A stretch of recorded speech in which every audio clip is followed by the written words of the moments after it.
So this is a comprehensive literature review about discussing the diagnostic challenges of prince-metal or vasospastic angina. Before moving forward for my presentation, I would like to give a background about the vasospastic angina.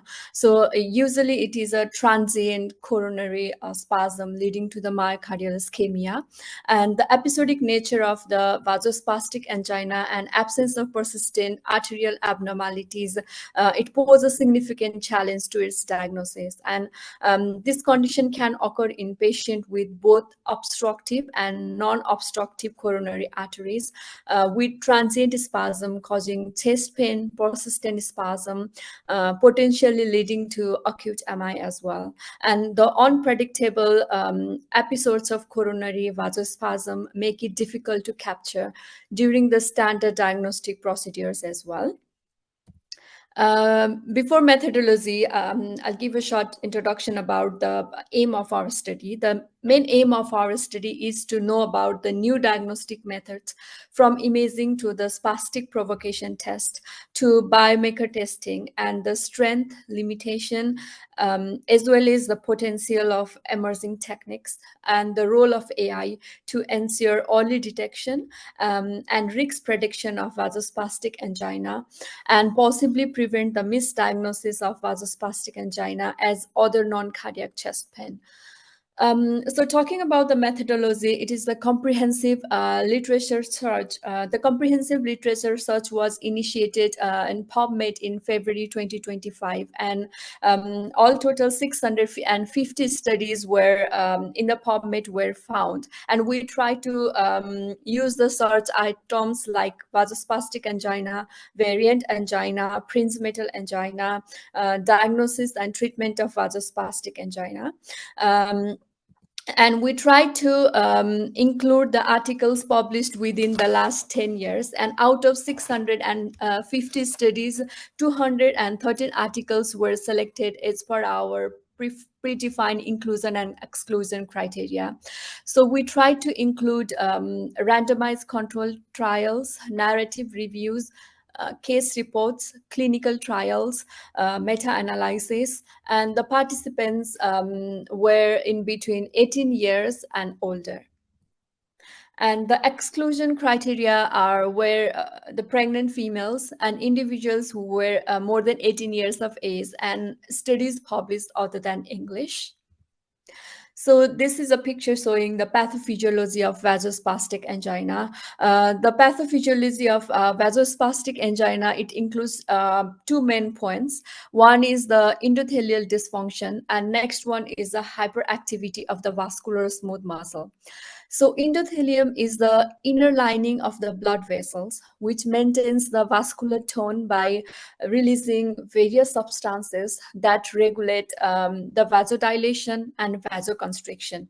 So in a healthy state, the endothelium, it produces both vasodilators like nitric oxide, prostacyclin, which help to relax the vascular smooth muscle cells.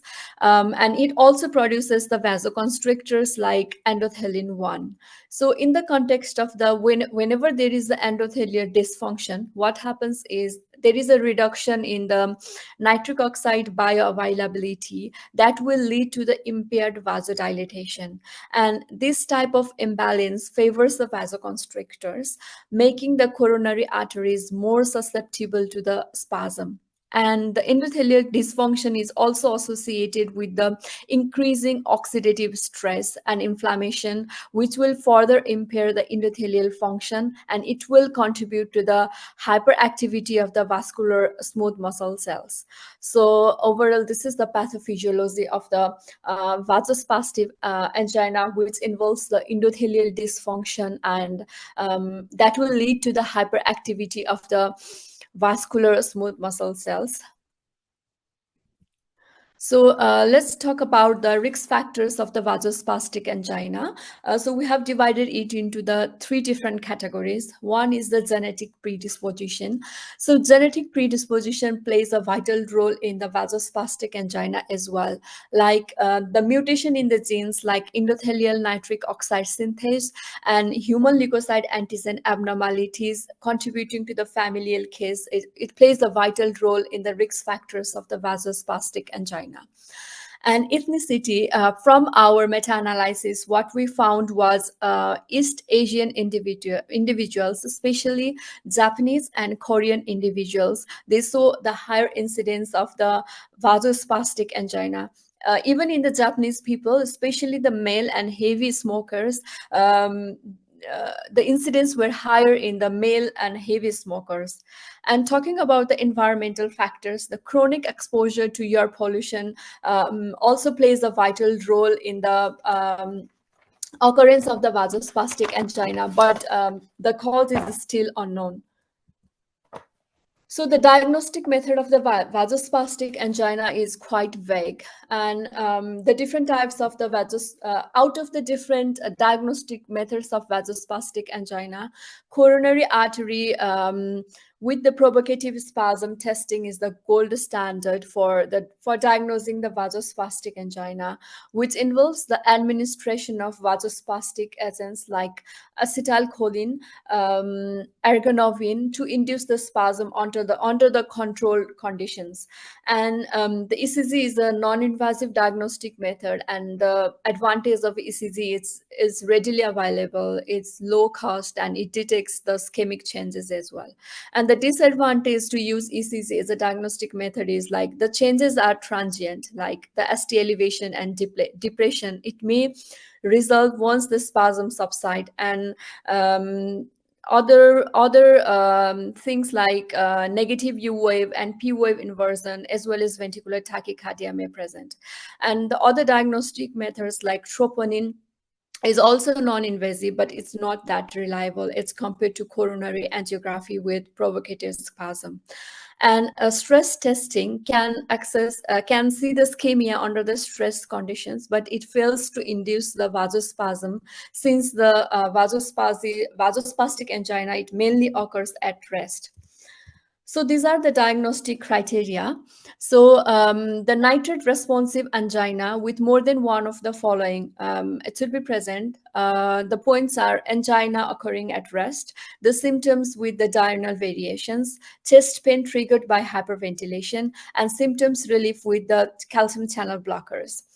And ECG evaluation, the detection of transient ischemic ECG changes during the spontaneous symptoms, and coronary angiography with spontaneous coronary artery spasm in 90% constrictions, or in response to the provocation test, that is pain and ischemic ECG changes. The diagnostic classifications are definitive vasospastic angina if all these three diagnostic criteria are fulfilled, and suspected vasospastic angina if any of the three diagnostic criteria are fulfilled. So definitely there are some challenges in the diagnosis of the vasospastic angina. It is a spectrum of disease varying from mild to severe spasm, leading to the clinical presentations and complication very similar to the obstructive cardiovascular disease as well. And mild to moderate disease may remain undetected or asymptomatic, and the sensitivity of vasoreactivity testing in patient with low to moderate disease is not always satisfactory. And there may also be the negative vasoreactivity test result in some of the patient with strongly suspected vasospastic angina. And this misdiagnosis may be related to the disease activity, residual effect of the coronary vasodilators, and clinical presentation can also vary in between patient due to the different thresholds of the ischemic pain and variation in the circulatory disease. And provocative procedure factors, the provocative agents like acetylcholine and ergonovin, is like the acetylcholine, it acts on the muscarinic receptors, while the ergonovin, it acts on the serotonergic receptors. So as the receptors are different, so it also there might be the false results in the vasospastic angina as well. And the patient gender also respond differently to the acetylcholine.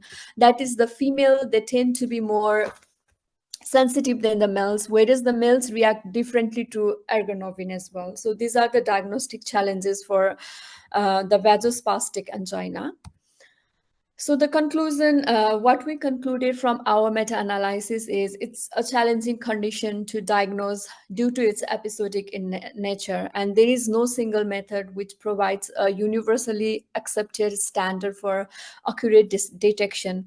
And at the end, the collaboration among the researchers and the clinicians, it will be crucial in improving both diagnosis and patient care. Thank you so much.